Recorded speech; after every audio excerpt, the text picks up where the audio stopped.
आज की मनमोहक कहानी है चाची की आत्मा।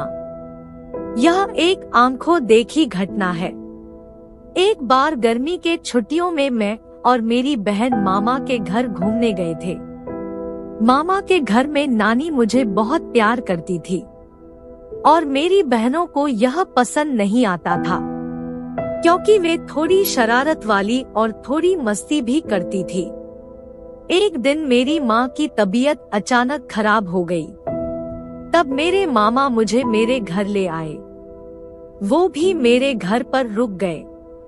जब मेरी माँ की तबीयत सही हो गई, तब मामा जी बोले कि मैं अपने घर जा रहा हूँ।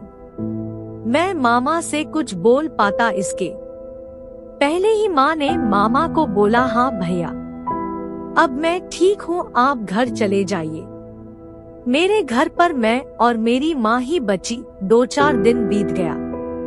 तब एक दिन रात में मुझे जोर की प्यास लगी और मैं आंगन में पानी पीने के लिए उठी। तभी मेरी नजर ऊपर गई और मैंने देखा कि धुआं जैसा कुछ उठ रहा है। तब मैंने अपनी माँ को जगाया और माँ को बोला, माँ ऊपर देखो, यह काला काला धुआं जैसा क्या उठ रहा है। मेरी माँ समझ गई कि यह मेरी चाची की आत्मा जो मुझे लेने आई थी, क्योंकि मरने से पहले मेरी चाची ने कहा था कि मैं तुम्हारी बड़ी बेटी को छोड़ूंगी नहीं।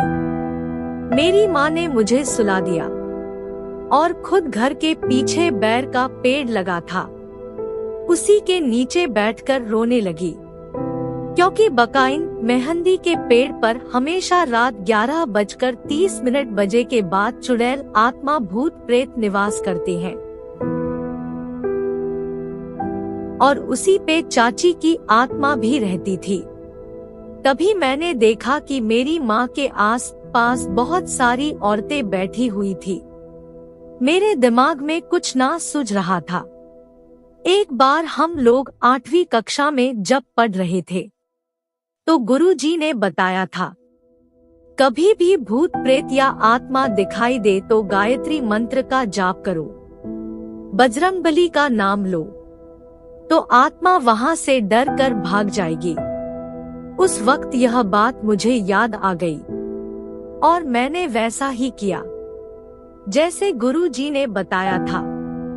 आज मैं और मेरी माँ सही सलामत है।